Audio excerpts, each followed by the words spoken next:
This video is brought to you by the generous donations from viewers like you. Hi everyone, this is CricketSong with Lunar Wisdom, and this video is going to be addressing the question, should I use spells from books?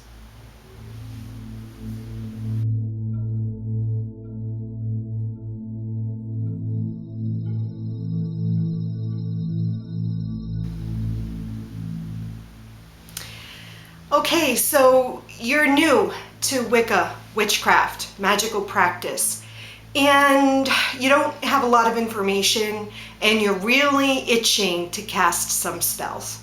So should you use spells from books? Should you use spells that other people have written? Should you use spells that you find on the internet?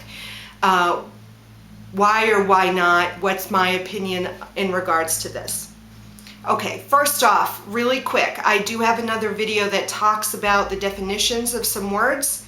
I'm going to link that or put the link to that video in the information section of this video, and I suggest you watch that video first. But if you're impatient and you don't have time and you just want a quick answer, here's really short definitions of a couple of words that you're going to want to understand where I'm coming from in order to understand my answer to this question. So, magic. The definition I use is the art or science of manipulating energy and will in order to create a change within or around the individual. That's magic, the process of magic. Intention is your focus or what you're looking to, your goal of the spell. Power is the energy used to propel the spell towards manifestation or towards the goal. And will is your personal desire attached, your emotional desire attached to the spell or to the, your desire, your will to get towards the intention. You need intention, power, and will in order to manifest something, in order for the spell to be successful. Okay, so I generally encourage my students to not use pre-written spells written by someone else. I don't encourage my students to do so, and this is why.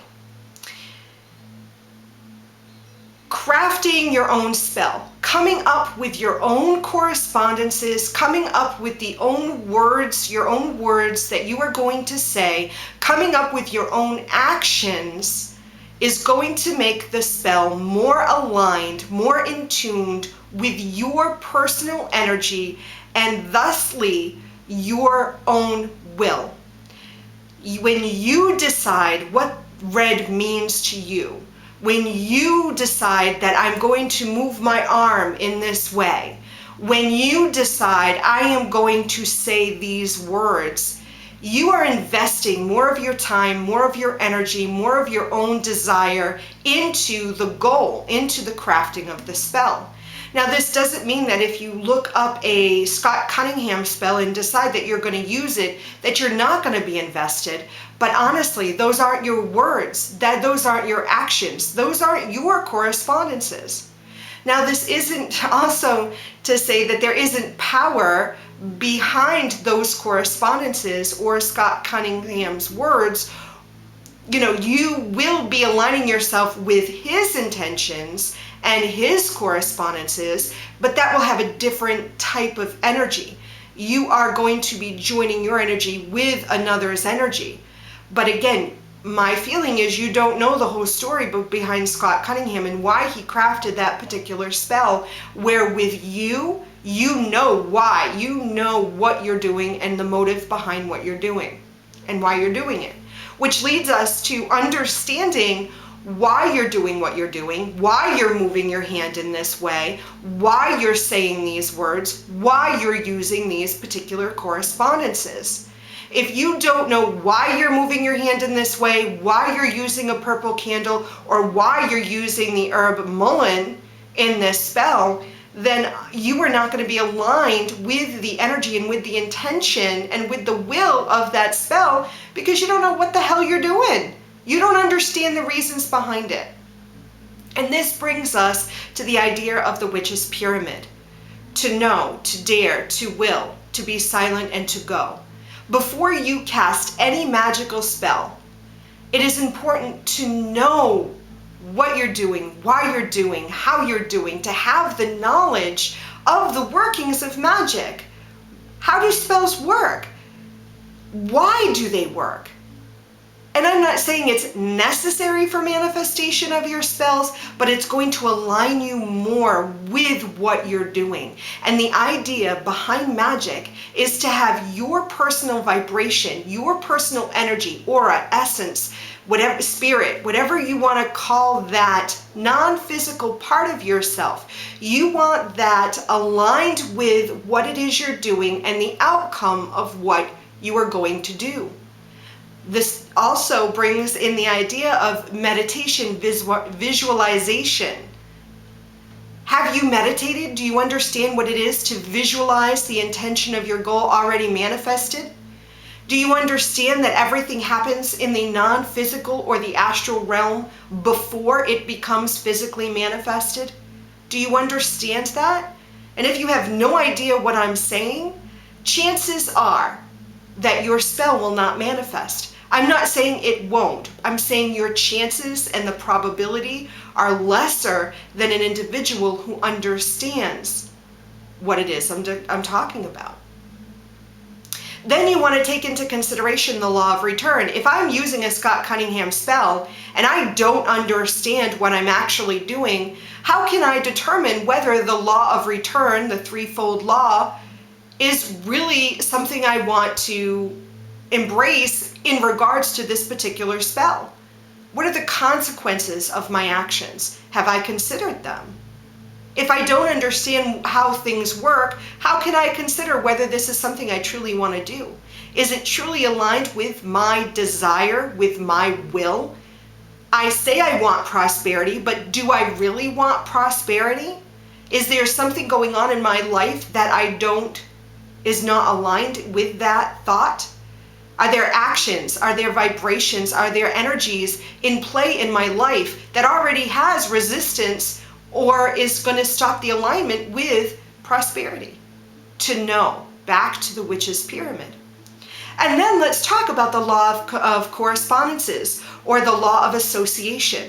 What is that all about? Why am I using a purple candle? Why am I using mullein? What is the idea behind correspondences? If I use a pre-made or a pre-written spell by someone else, why do they even put correspondences in there? What's the purpose of correspondences? Why do I need any of that? You don't need any of that. You can just make changes with your own thoughts. But if you're looking to do spell crafting and you're starting to pull some correspondences, why? Why are you using correspondences? Ideally, those correspondences hold a specific vibrational frequency or a specific alignment, vibrational alignment, energetic alignment. And if they are aligned and in tune with your intention or your goal, it's like fine-tuning a radio. You're getting more towards that frequency. And the chances of your spell manifesting are greater than if you didn't use any. Not that you won't manifest without correspondences, but it helps bring everything into vibrational alignment so that when you set out that intention into the non-physical, into the astral realm, using your visualization to see it manifested, your probability or your chances or your personal alignment is going to be more in aligned with your desire, with your intention.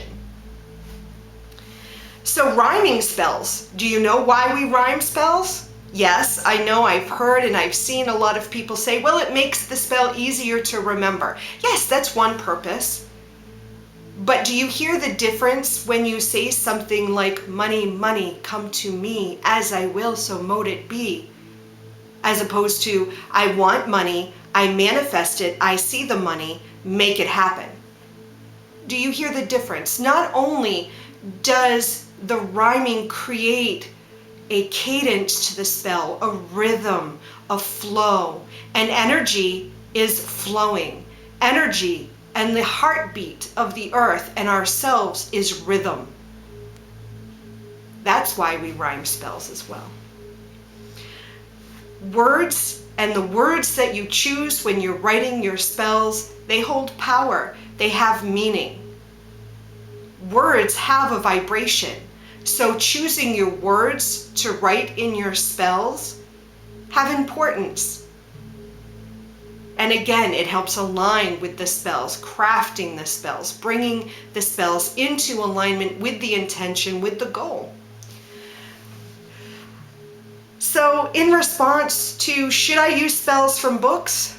I would say no. I encourage you to write your own spells, even if they're simple. And as you learn more, your spells can be more complex if you so wish. However, if you are still determined to use spells from other people, spells that other people have written, or spells that people may have written for you, I encourage you in some way to switch it and make it your own. Perhaps you would change the correspondences if you like the written spells. Change the correspondences. Put a little part of you into that spell so that it becomes more aligned with your personal goal. And if you still don't want to add anything of yourself and you're going to use it as is, make sure you understand why you're saying the words you're saying. Make sure you understand the correspondences, and make sure that, again, you consider the consequences of the spells that you're going to do. That's my thoughts on spells. If you have questions, please feel free to contact me. And as always, I love you.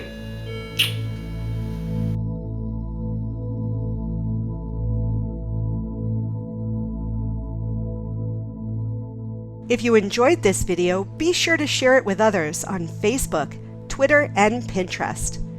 Don't forget to subscribe to my channel. This way you won't miss any of my newly uploaded videos. And be sure you've connected with me on Facebook, either through my CricketSong fan page, Lunar Wisdom business page, or by joining the Sacred Circle.